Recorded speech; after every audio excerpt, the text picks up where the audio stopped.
We're all born as our true self. We're born these perfect beings. At some point along the way, we're wounded. And it's not a matter of if, it's just a matter of when and how badly. That wounded self then becomes the false self. That's who we become. We then need to go through this journey to figure out how we're going to deal with this false self.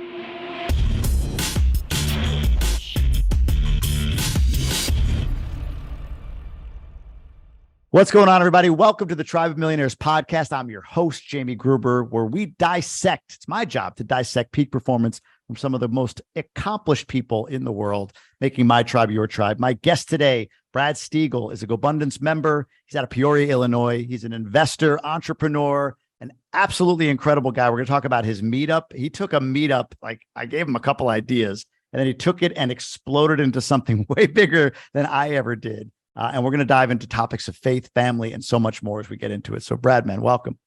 Honored to be here. Thank you. Honored to have you. You look so professional in your studio. Well, thank you. Thank you very much. Yeah, of course. Let's talk about faith for a second. We were chatting through email. You sent a note mentioning that this has been a topic in Gobundance for you. You've been talking a lot about faith, freedom, that sort of thing. What is it about faith? What's the topic? What's the discussion? The discussion, I would say, it was interesting at the Tahoe event that you and I were both at. Dr. Flanagan was talking about how we're all born as our true self. We're born these perfect beings, right? And I think he talked about around the age of maybe 6, 7, or 8, as we're real young kids. At some point along the way, we're wounded, and it's not a matter of if; it's just a matter of when and how badly. And he was talking about how that wounded self then becomes the false self that that's who we become. And that's what we then need to go through this journey to figure out how we're going to deal with this false self. And then he entered in the idea of the ego and how the ego is created to protect that wounded self. And he said the true meaning behind it all is the inner child who's just waiting on a love letter. Each of us, all we ever want is a love letter, whether it's from our mom or our dad or that person that we're trying to pursue in a relationship. That inner child who's waiting on that love letter, since they're not getting it, they call their ego into action to get their protection because they've been hurt. And, many of us go through different ways of trying to solve those problems. And Dr. Flanagan, it was funny, as I was sitting there listening to him talk, I thought I was at church without him talking about Jesus. It was a sermon. Yeah. And I looked around the room and all the GoBros, everybody was they were in it. They were connected. They were relating with that reality. And the thing that hurts me the most is I found out about spiritual conversations happening in Tahoe later that night at the hot tub. And then I found out about Bible studies happening the next morning, that groups of guys were coming together and studying the word and talking about freedom through Jesus. And I missed all of that. And it's because I wasn't paying attention enough to the Yap app that we use during the events. But it's just incredible to me to see everybody pursuing excellence in business, pursuing excellence in relationships. And when it comes to relationships, this wounded self that is causing the false self to exist, it's that part, that key foundation. Once we can resolve some of those issues, that's where the true relationships become even stronger. And I have found, and a lot of other GoBros have found, the Christianity Microtribe launched right after Tahoe. Yeah. And it's been going strong. And a lot of GoBros are finding that freedom through their faith and diving more into their relationship with Jesus to deal with those wounds. The wireframe image of two adults sitting back to back in conflict with the image of two lights of children facing each other inside of these wireframes, like the inner child, reaching out across to the other inner child. Do you remember seeing that image that he put up? It's a Burning Man image. I think it comes from Burning Man, but that was so powerful. And to your point about it's inevitable that there's going to be hurt. I have an 8-year-old and a 5-year-old. Inevitable that's going to be built out of hurt. God, I hated hearing that so much, that it can't be avoided. I hated hearing that so much, but it's true. And for you, I'm wondering, since that point, what is it that changed, shifted? What have you been working on as a result of that discussion? Well, so since that point, we started a men's group. So all of these things were working together at the same time. I was in the process of planning Ironman Prayer Lunch when I was out in Tahoe, and some of the topics that we had already planned on discussing or addressing in our prayer lunches had to do with these things, and it's identity problems. And so we based it off the book Man in the Mirror. And there are 6 different chapters throughout the Man in the Mirror. And it's men and their identity problems, men and their relationship problems, men and their money problems, men and their, it goes on and on. Yeah. And when you think about when people have problems with money, it's probably because they were wounded as a young child or somewhere along their teenage years, to where, one, they thought they were going to run out of it. So then they become a hoarder, and they're no longer, they no longer feel like it's safe to give money away and to be selfless with their funds, their time, money, and treasure. So then they hoard it. Or the opposite, they never got to do anything. They thought that they, grew up in this environment where they were robbed from so many experiences. So then they go out and they blow their money like crazy. And they just are on opposite ends of the spectrum. And it's dealing with the wound that can then help you address the money problems. And the same thing with the relationships, just that image that you talked about, where the adults are looking the other way, but the kids are looking towards each other inside of that image. It's the wounds, it's the way that we've been raised, whether by our parents or wounds that we've had in past relationships, that teach us how to react when situations happen. He talked about the moment too, right? Dr. Flanagan did. Yeah. And identifying that moment and being able to be emotionally intelligent enough to change what you do in that moment. And so that's what, I think that's where everything's headed. And I see a lot of momentum here in my community of Peoria. And it's excited. I just got back from the regional mastermind up in Madison. I think there were 50 of us there. Yeah. And so I reached out to Ted Brockman and asked if we could schedule a Bible study, rather it just be something that happened in the Yap app. And we had 13 guys show up that we all did a study on the parable of the talents, and just talking about how we can use our talents to do good in the world. Give me an idea on that. I'm a self-confessed, not a Bible studier, faith-bearing man, faithful man, but I'm not great at the Bible part. Give me a little bit more on that parable. Yeah, the parable is the master gives one servant 5 talents, and that servant goes out and he uses those 5 talents and brings back 5 more. So he turned his 5 into 10, right? Yeah. And so the second, I believe it's 2 talents. I have 5, 2, and 1. I apologize if I'm wrong. But the next servant goes out and takes his 2 talents, gets 2 more, brings it back, turns your 2 into 4. The last guy only had 1 talent. He was fearful of losing it. So he went and buried it. And when the master came back, he's like, "Master, I was so afraid of losing this talent. I buried it. And here you go. I didn't lose a thing." And he says, "Away from you, my wicked servant." And then he gave it to the guy that already had more. And so what the parable tells us to do is look at the talents that we have and go out and grow things. Let's use the ability to, in this scenario, having podcasts, let's use our ability to attract audiences to our podcast to further the kingdom of God. Let's look at our ability to have meetups. And I was able to create a meetup for real estate. And through my quiet time with Jesus, I began feeling the nudge and the urge, like, why aren't you doing this for me? You're teaching all these people how to invest in real estate, but what are you doing for the kingdom of God? And that was a gut check that I had a choice. I could either do something or not. And it was incredible, Jamie, the day I decided to start saying yes to those nudges, saying yes to Jesus, as easy as it was to start this real estate meetup, when I started working on the Ironman prayer lunch, man, things just started to happen. And our first one had 180 people show up to it. It was 180 men hungry to learn how they could be stronger men and, fight for the kingdom of God. It was incredible. Let me ask this question first. What are your talents? Define them for me. So we do a spiritual gifts assessment is what we do at our church. And our small group leader had us do the spiritual gift assessment probably about a year and a half ago. And mine came down to hospitality. I have the spiritual gift of giving. I like to give. And the other spiritual gift, I forget the exact word of it. Basically, it means the ability to bring people together, right? And so for me to organize a meetup and talk to all my friends and create excitement about a meetup, find a speaker and get the buzz happening and get people to show up. That's why the first meetup I did after listening to your podcast on Bigger Pockets, we had 80 guys show up to the first one. It just comes naturally to me. I love collecting dots, my wife says, and then I like connecting dots. And so I'm always I'm always listening to people. I love relationships. I want to know what you need. And then I find this other guy that has what you need, and boom, I connect the dots. That just brings me so much joy.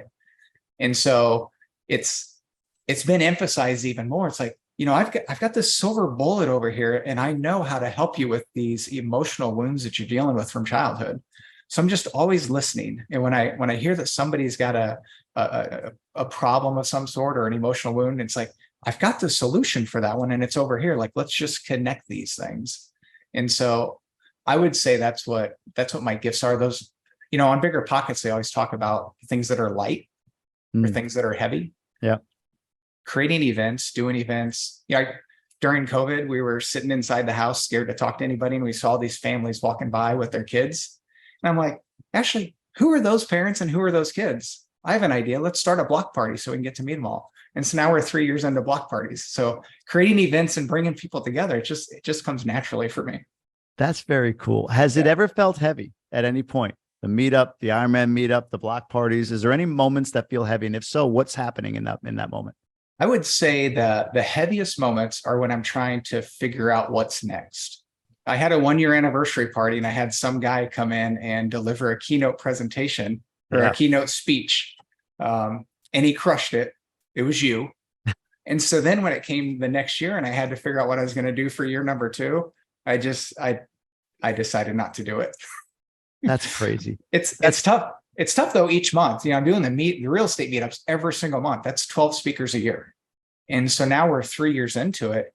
It's hard to what content is going to deliver value to these people that are taking time out of their day to come to our lunch. Very flattering. Thank you. It's very kind of you to say. I actually, you sent me a video of somebody in the audience saying something about the presentation from the year ago. It meant so much. Really? I went in, I said what I said, it was fun. Drive on over to way further than I realized it was to drive. I should have taken your buddy up on flying me out, but got there. It was great. You guys put me up downtown, which was amazing. And, to hear some of the stuff afterward was truly humbling. So you're right about your gifts, hospitality and giving. And I don't know if it's called community, but congregation, maybe, but bringing people together. Those gifts were 100% on full display. And it's really interesting on what's next. So my question then is, how do you balance keeping it light and still progressing? I think the way that it stays light is you just make sure that you stay in your sweet spot. And I also think the lightness comes from doing the right thing.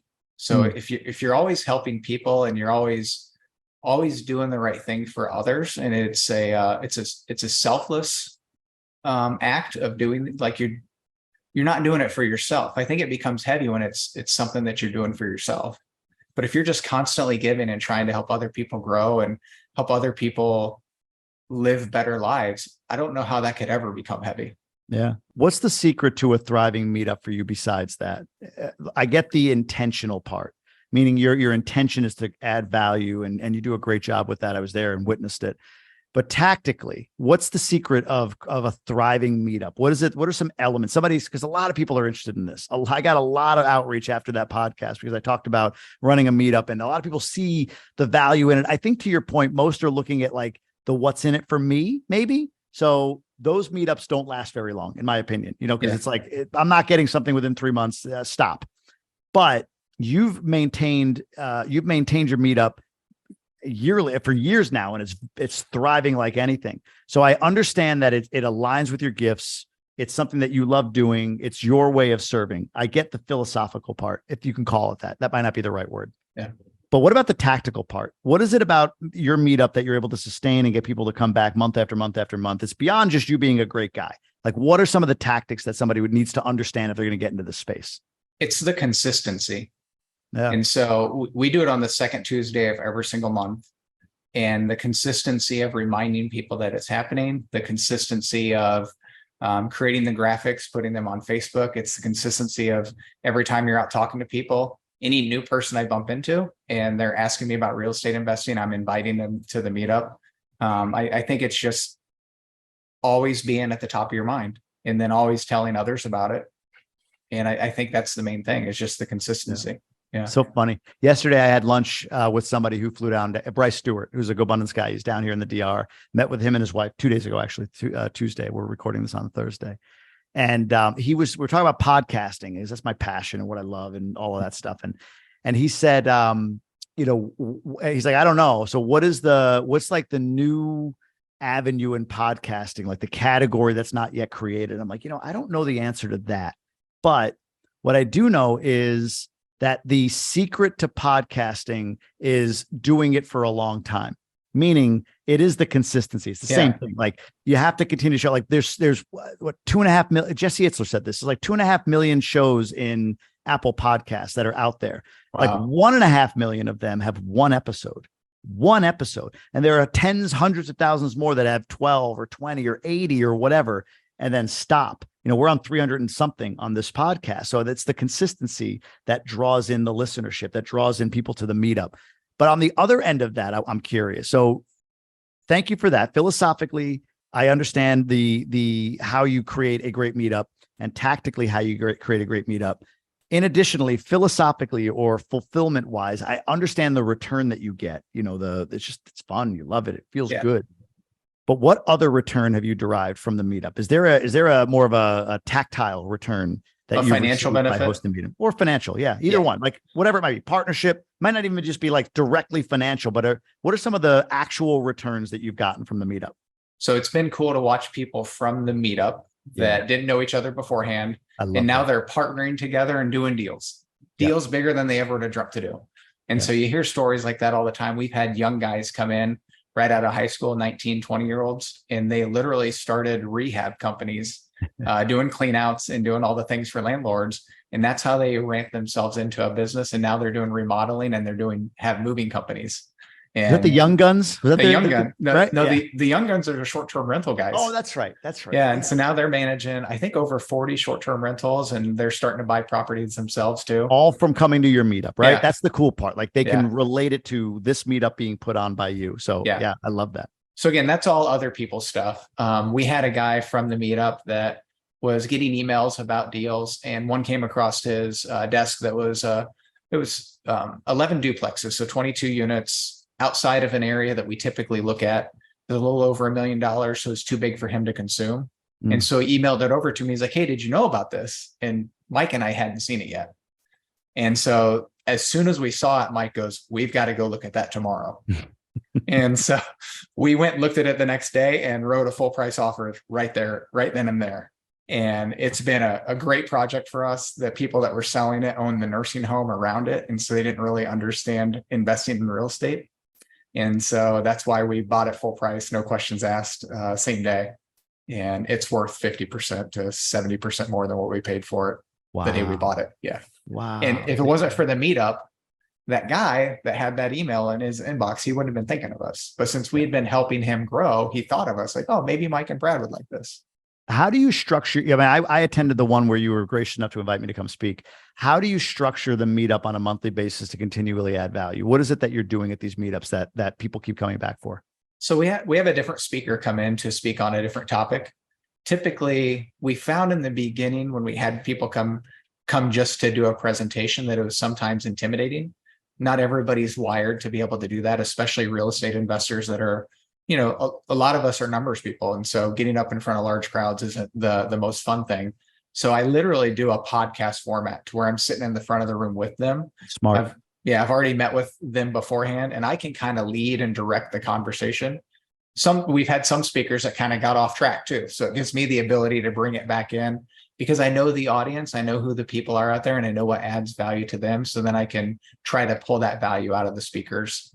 And then usually 5-10 minutes before the speaker comes up, I try to share something myself of something that's on my heart or my mind that I think could add value, whether it's goal setting leading into the new year and giving people different pointers on how to set effective goals, or on how to do a deal for $0 down, different things like that.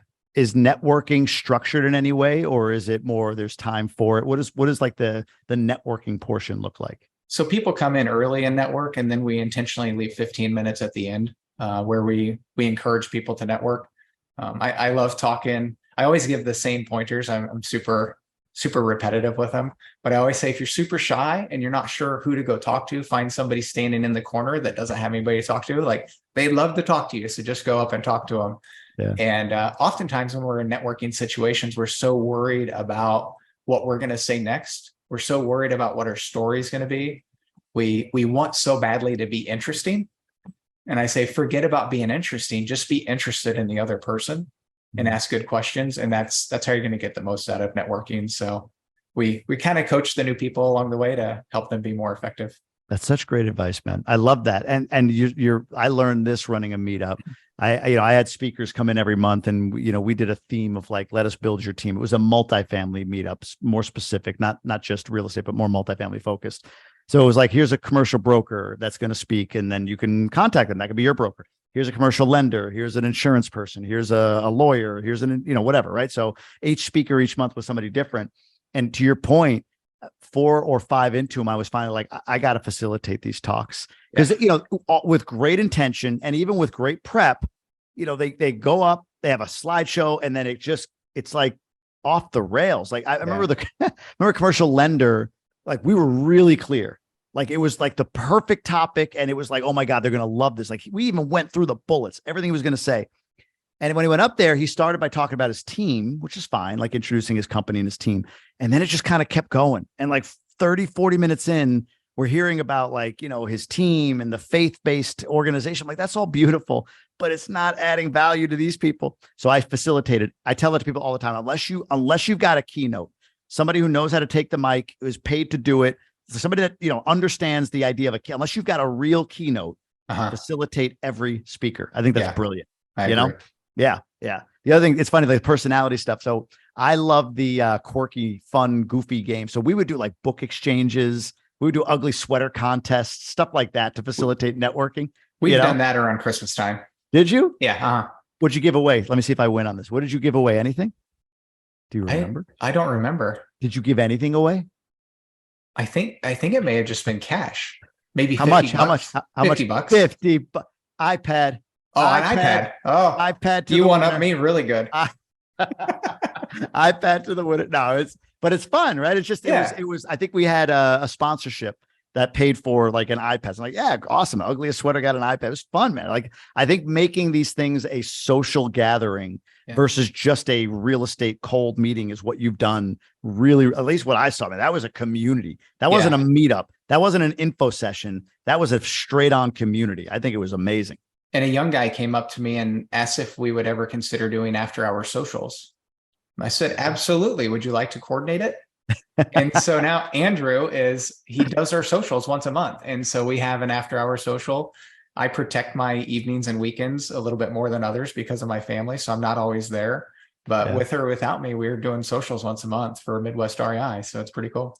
Hey, everyone. Thanks for listening. I hope you're getting tremendous value. I want to make sure that with this information, you have a way in which you can integrate it into your life. Best way to do that is being a member of any of our Gobundance communities. Just go to Gobundance.com, submit your application. No matter your net worth, we've got the community for you. Back to the show. All right. So you're scratching this itch with meetups of, community and giving and hospitality, these things that are natural to you. How does that play into your real estate investing career? What is your role with you and Mike, who's your partner, who's an amazing guy? Terrible jokes, all dad jokes, but he's an amazing guy. Love you, Mike. It's the same 3 jokes is the problem. That's true. Over and over. That's true. He thinks they're hilarious. Yeah. He thinks they're funny though. So that's good. It's good for him. But what is your role in that partnership then? How do your gifts show up in the partnership that you have with Mike? What's interesting about our partnership, if the people that have listened to this podcast up to this point, they would think that I was more the visionary and they think that I was the guy out getting deals and doing all the relationship work, right? Because that's what I've been talking about is relationship. That's a Mike energy, it feels like. That's Mike. Yeah. And so again, because of our partnership, which is amazing, I didn't think I would ever go into partnership with anybody. I was a big Dave Ramsey fan when I was younger. Mm-hmm. And Dave always says the only ship that won't sail is a partnership. And I used to believe that. But now that I've been working with Mike since 2020, I don't think I would ever consider doing what I'm doing now by myself because our partnership's so great. But because even though I'm good at something, he's so much better at that one thing than I am, then I had to find my different role. And so I've become in our partnership, I've become the analytical operations guy. Because I'm in addition to being the personality that can run a meetup, I'm very detailed. And so the consistency aspect of all of this stuff is easy for me to remember and do over and over. But yeah, I'm the back end operations guy. I'm the guy right now trying to put to work the EOS systems in our property management company. And Mike's bigger than life out there, dragging in deals, killing stuff. And does that ever frustrate you? it doesn't, because I have all these other outlets to do those things. No. Bad. I should have qualified the question.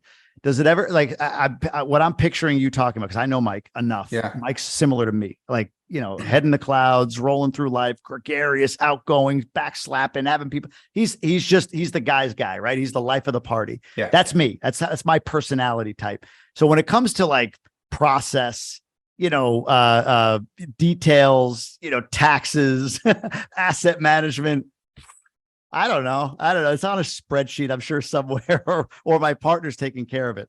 Does that ever frustrate you? Do you and he ever get in conflict over, like, you are the grounding force and you have to continually pull this hot air balloon down? Does that ever frustrate you? No. Why? Because he's so aware of who he is and I'm so aware of who I am, that we both, there are also times where I'm trying to be too detailed and get too in the weeds, when he'll pull me back up out of the weeds. He's like, yeah, I get it, but let's go do another deal. We don't have to worry about all the details right now. Let's just go. But on the flip side, if he's not paying enough attention to the details and we need to get further into the weeds, I can pull him back in the weeds with me.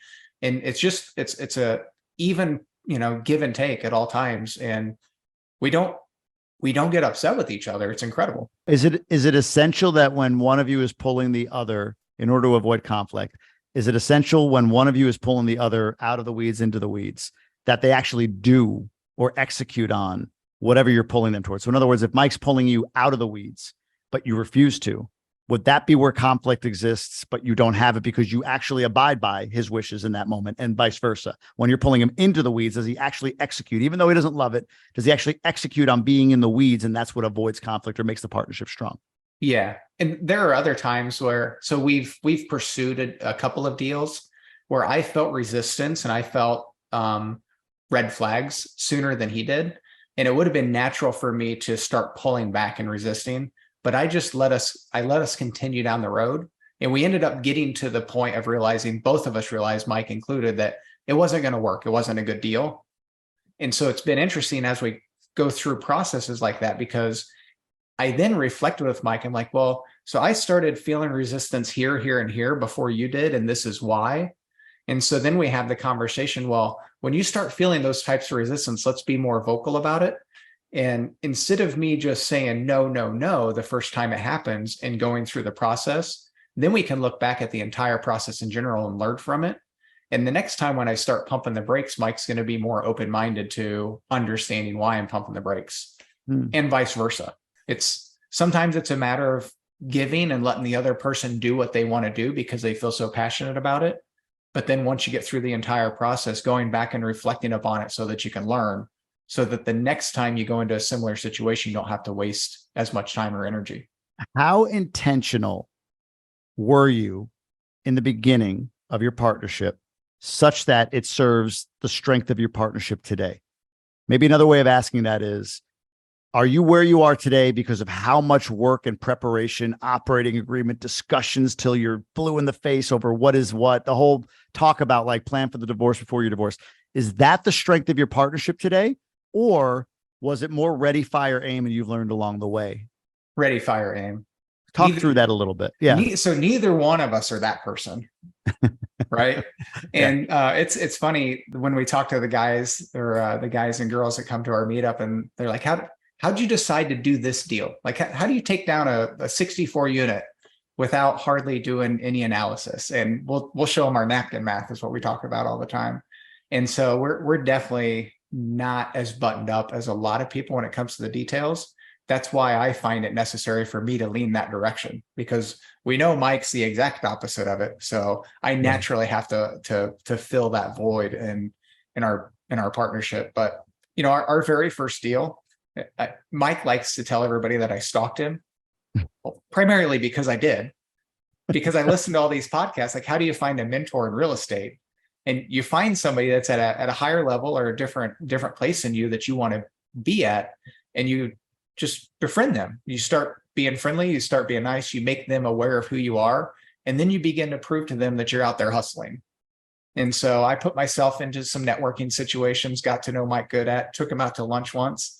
And then from there on, every time I looked at a deal, I was texting him, hey, Mike, I'm going to look at this fourplex today. Hey, Mike, I'm going to look at this duplex today. Hey, you wouldn't believe this. I just rented this property for $200 a month more than we thought it was going to. Hey, I just wholesaled this deal for 40 grand.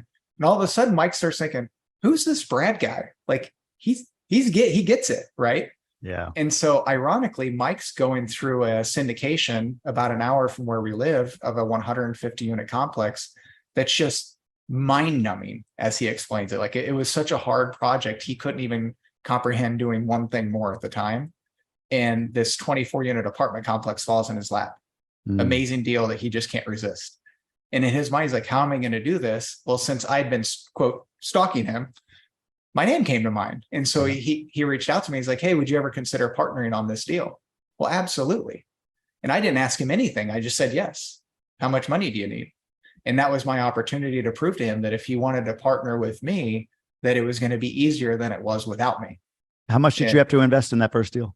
I think we had to put 30 grand a piece into it. Okay. How long was that, call it courtship, from the time that you maybe met Mike to the time that you did that first deal with him? How long was that? A year and a half.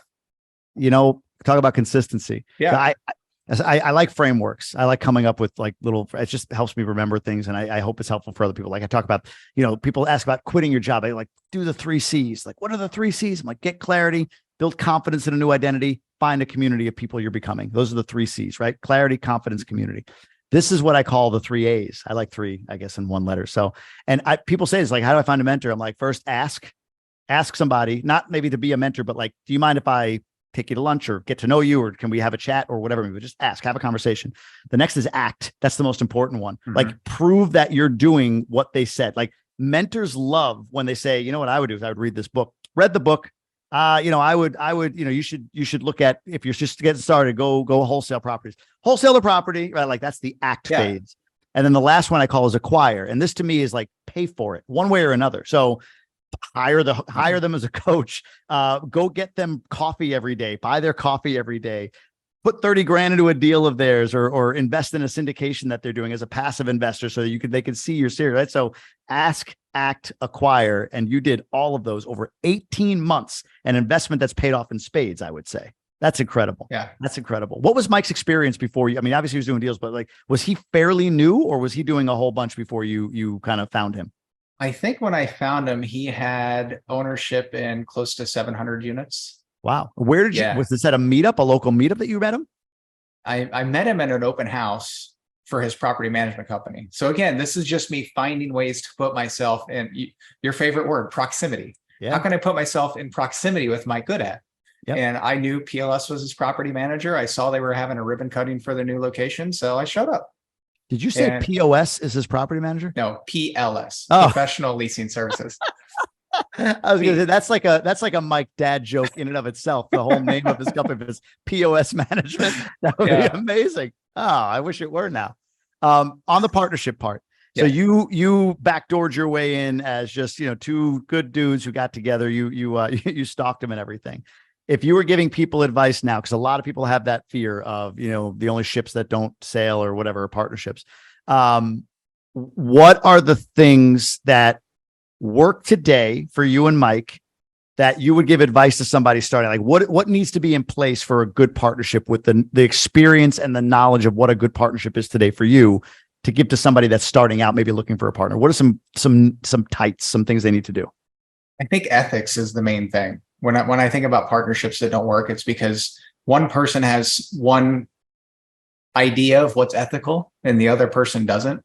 And Mike and I are both on the same page when it comes to ethics. How do you get there? How do you vet that up front? Well, like you say, hey, what are your ethics? No, that was a year and a half of relationship.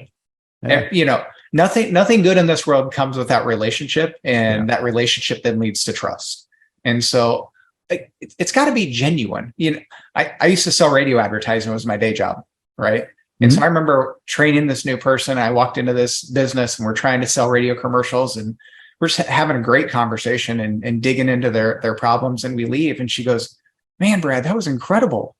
I'm like, what do you mean? She's like, it actually seemed like you really wanted to help them grow their business. I'm like, I did. Like, what do you mean? That's our job. Like, you've got to truly care about people and truly want to help people. And as long as in a relationship, when you're trying to find a mentor, if you're trying to understand that person, you're trying to have a relationship, you try to get to a place of trust. And once you've got that trust developed and you know that you're on the same page, then the other things to look for is what are your strategies in investing? And so, we're going to buy this 24 unit apartment complex. Do you want to hold it for 30 years or 20 years or however long it's going to take to get it paid off? Do you plan to fix it up, refinance it, pull the equity out and go buy more properties? Because if you're not on the same page with those types of things, that can cause a lot of problems as well. Mike and I both come from a small town where we just want to save all of our money and go invest in more real estate. So we're good with 1031 and forever and just buying more properties. And so we're on the same page there. So that it just all works. All right. So ethics, alignment of values. What else? What else is something somebody needs to, that's great. I love the point you made about build the relationship before you go into the partnership. Because then you're not going to, like, somebody can't tell you their ethics. They have to display them, or their values. They display them for you. You get to see firsthand. But anything else that jumps to mind for somebody who's vetting a partnership or considering it? You've got to like them. Like you've got to enjoy the idea of hanging out with this person. Yeah. Mike and I hang out on the weekends. Mike and I go on Gobundance trips together. Like, I made Mike join Gobundance so that we can go all do the fun things together. And so that's super important, because if it's going to be a painful experience, it's not good for anybody, no matter how much money you're making. It's got to be fun. That's a great point. Is there 4 or 5 people in Peoria now in Gobundance? Yeah. And we brought a guest up to Madison with us as well. So we might get somebody else to sign up. You're a super connector. Like you said, you were you light a fuse, and like, there's Mike. Oh man, I'm forgetting some of the names. Doug Huff. All of a sudden, what's that? Doug Huff and Bob Woolsey. Yep. That's right. Yeah. That's right. Yeah. So they jump in, right? This is all after you started. You're the godfather of Peoria. So our goal, which I think we may have already, you should do some research. I think we've got the highest percentage of Go Bros per capita in the entire country. Wow. Peoria's pretty small. We've got 4. It is. That's true. Well, maybe 5 soon, like you said. Yeah, soon 5. How'd it go for the guest? He loved it. I'm curious, the guest, was he all in? Like, oh yeah, I can't wait to go. Or was it like, yeah, I'll go check it out? Like, what was the attitude of the guest going into an event like that? I'd say somewhere in between those two and closer to all in. It's somebody who was there when you spoke. It's somebody who's been talking about the one sheet with us probably for the last year and a half. Yeah. Like he gets the accountability side of things. He just quit his day job, I think 3 months ago. Nice. So now he's an investor and a real estate agent. So he's ready for that next stage of his life. And right now he's just trying to determine what group it's going to be that he's going to join to help him get there. So let's wrap around to faith one more time. How have you always been? I don't know. Have you always identified as being a Christian, a devout Christian? I don't know if that's the right phrasing, but you get my point. Yeah, like, have you always been somebody who has been, Bible study, involved in the church, a devout Christian, or is it more of a recent thing for you? I've always been a Christian, and I was saved when I was in high school, freshman in high school, and did all the things, went to church 3 times a week, and I was just kind of just living out my faith, but not wanting to grow. And so I would relate it for all of us Go Bros as being that person that's got the 6-figure job, just enjoying it, but not pushing for growth, not looking at the 6 pillars that are represented by Gobundance, and not looking to see how you can get to the next level. And so I would say it was about 7 years ago, I joined a small group, and that small group was led by our senior pastor. And it was through that experience that I started to realize that these spiritual gifts, the faith that I'd had for all these years, I wasn't getting the most out of it. And I definitely wasn't doing the things that I should be doing to be the most pleasing to God. And in addition, like my friends, people that I could have a positive impact on and help them have better lives by showing them the things that I've done to find freedom and helping them find freedom. I wasn't doing those things. And so it's been a progressive thing. Ironically enough, my wife passed me, I would say, at one point in our spiritual journey. Mm. And so that was a period of my life that caused a little bit of maybe conflict, definitely weirdness in our family, because it's my place as the man to be the spiritual leader of my family. Mm. And so I went through a growth phase in my faith to get back repositioned where I needed to be. And, it's been great. And, we've got a group of about 10 guys, or 10 guys and girls, 10 couples, 5 couples, 10 people that meet every other week. And we're just always pushing each other, talking about the different ways that we're, storming the gates of hell, because there's a lot going on in this world right now. And we've got a lot to offer and a lot to teach people to find freedom. There's a lot going on, no doubt, Yeah. no doubt about it. A lot going on. You mentioned your wife passing. You're talking about Ashley, right? Yeah. Yep. 8 years married to Ashley. Obviously, you have I think 5-year-old Samantha, your daughter. Yeah.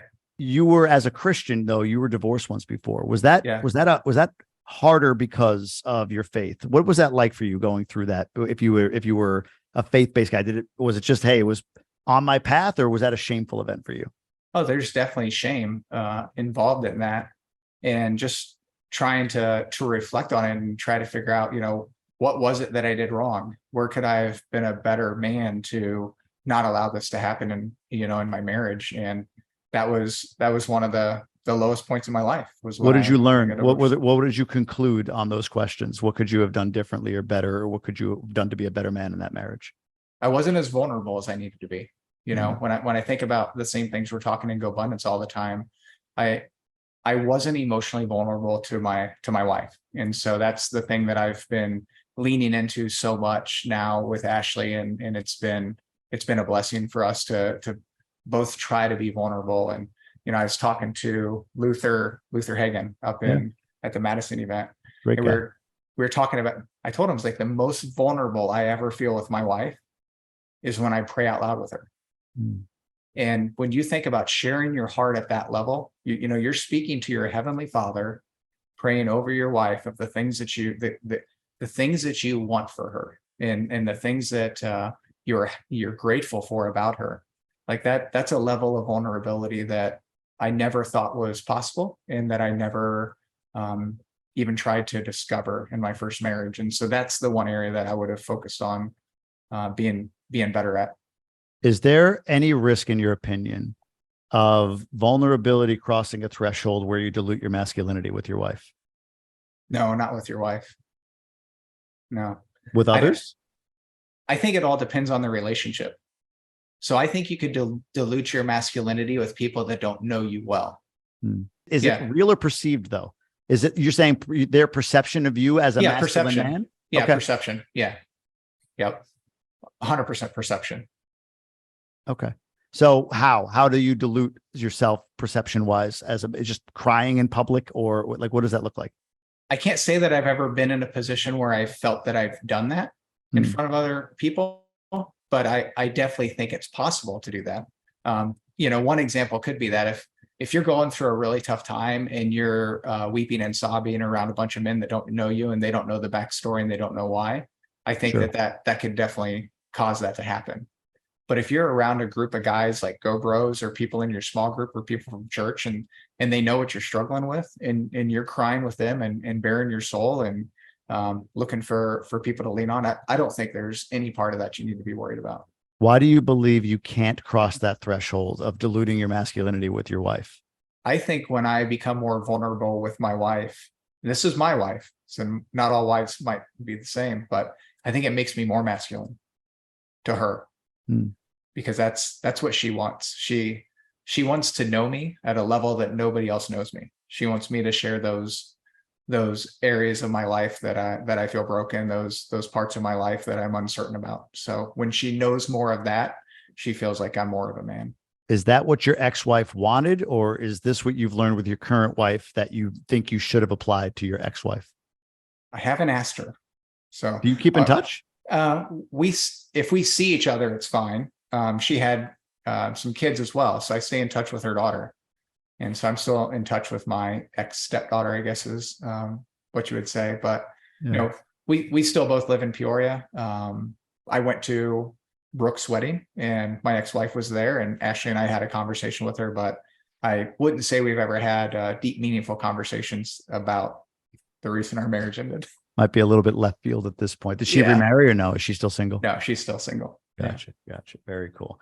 Interesting stuff, man. I appreciate you diving into all of these different categories. I know we kind of rambled through some things, but we got meetups, how to execute a meetup, partnerships, the spirituality side of it, man. Layers to men out in Peoria, Illinois. All right, let's dive into these Gobundance related questions. We have 6 pillars, as you know: bucket list adventure, horizontal income, age defying health, genuine contribution, authentic relationships, and extreme accountability. In which of those pillars are you, Brad Stegall, crushing it?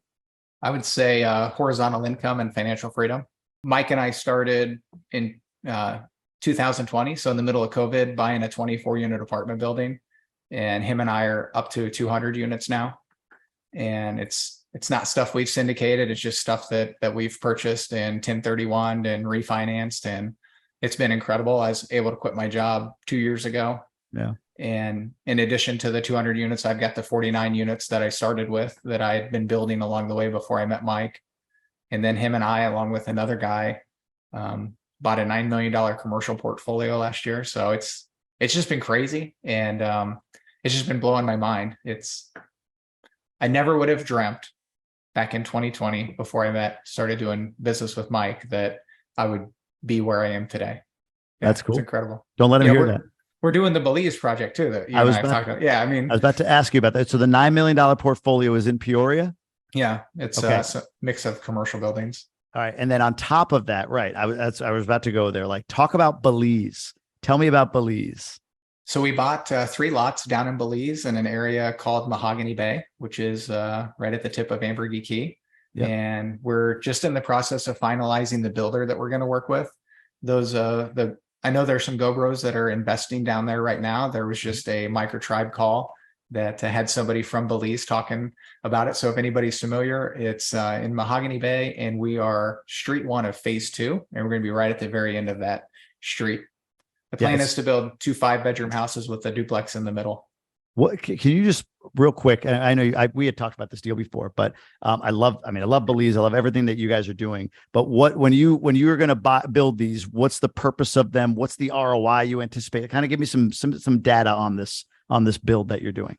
So the purpose is to, when you go to Belize, you feel that things aren't quite where they're going to end up yet. Like this is a developing country that is beautiful. It's English speaking. I mean, it's got so many things going for it.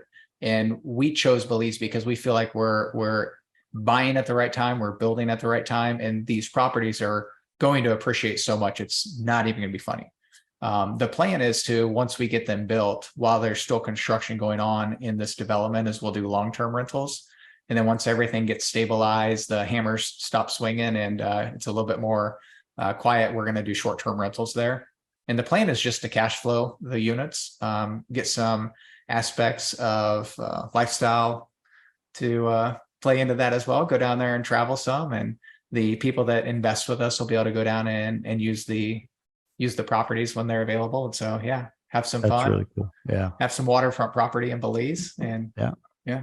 It's a lifestyle investment on top of being a cash flowing investment. Absolutely. So I love that. Yeah. Which one of those 6 pillars do you need more accountability or support in? We were just having this conversation up in Madison, and for me, it's the age-defying health. And I'm not overweight. I exercise a lot. I just want more out of that part of my life. I'm not eating the way that I want to.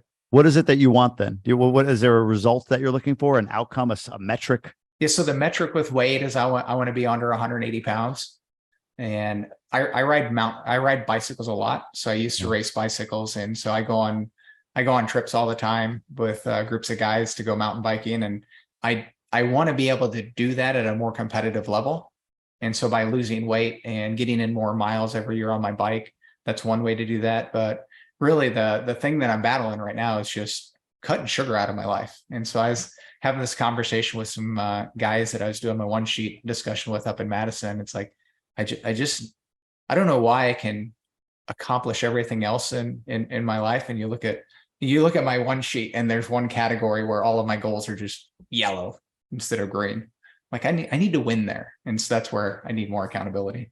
I did the carnivore. I'm still sort of carnivore right now.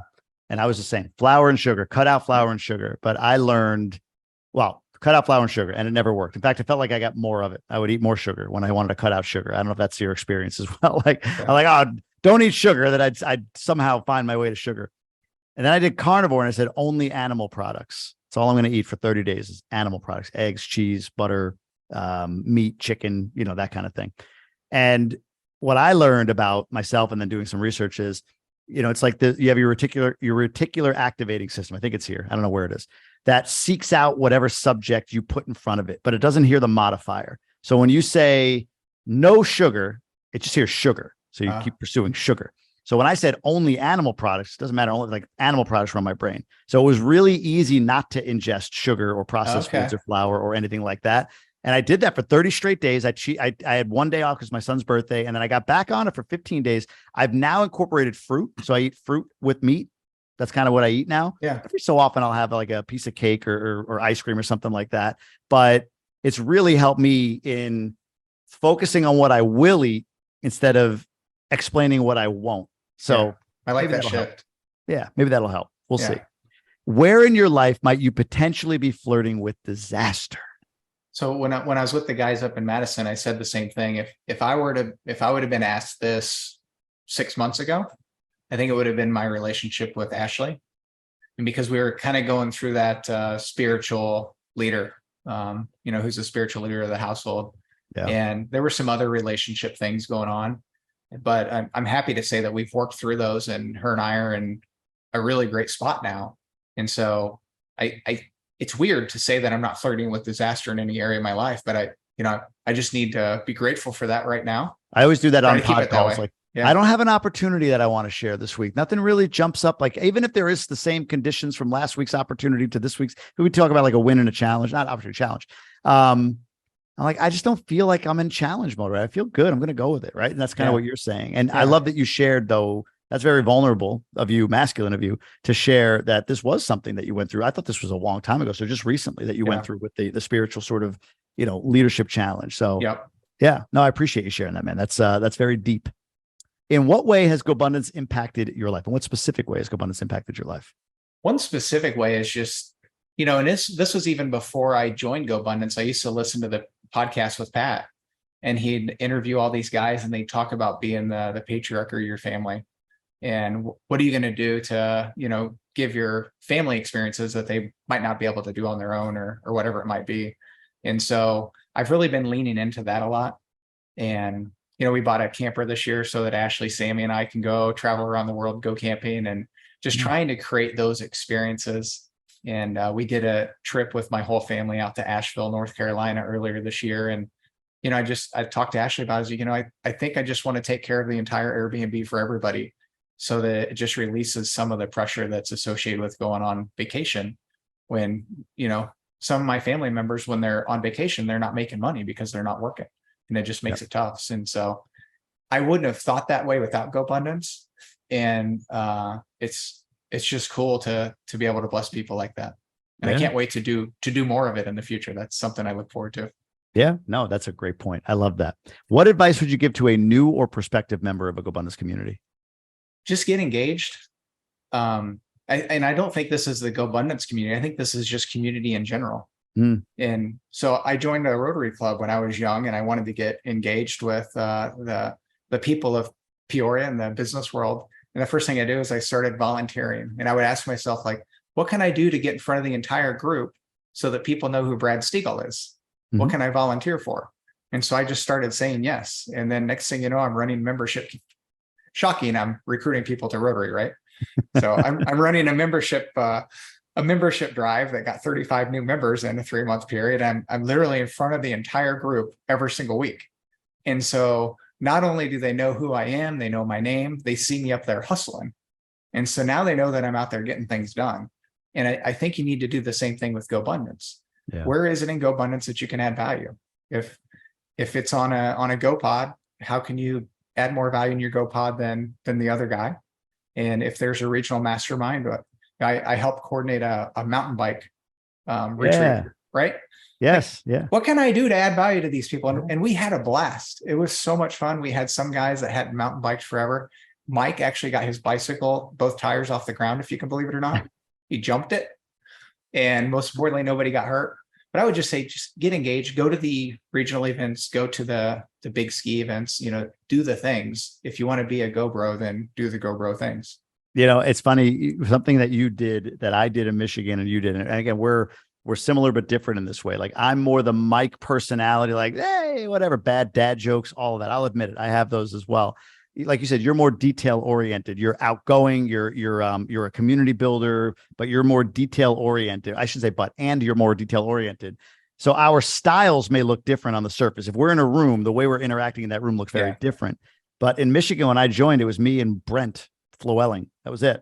When you joined in Peoria, it was you, right? So I talked to guys a lot who were like, oh, who's around me? And I'm like, where are you? You're in, I don't know, Wilmington, Delaware. Like, there's really not anybody around you. And there's like, yeah, I don't know. And I'm like, man, that's an opportunity. So you did that. You built a community in Peoria. Yeah. There's 44 members in Michigan now. 44 members were two of us 3 years ago. Right. So that's not that they're all me, but like it becomes a force multiplier. Like I brought in some folks, they brought in some folks, and then, naturally we had some growth from applications and stuff like that. But you can build a community. That's how you can contribute to your community. Like build it locally. If it's not local to you yet, build it. You go to the Chicago stuff. I've seen you on boats in the water at what's his name? Imran. Yeah. Imran's boat. Right. So yeah, I mean, I love the way you engage. I think that's the key. It's like you can do what you want with this community. Build it in your backyard. Go do a mountain bike event, like jump into a regional mastermind. Go bring your pod. A bunch of guys went down to Costa Rica recently on a surf trip. That wasn't a Gobundance event, but it was all Gobundance guys, right? Dustin Baldwin organized that. So there's so many ways to leverage it. But anyway, final question, Gobundance card game, 10 of diamonds. I don't know if you have any exposure to this or if you care, but how will artificial intelligence change the lives of your children or grandchildren? I don't know. I have very little exposure. We've used it just a very small amount.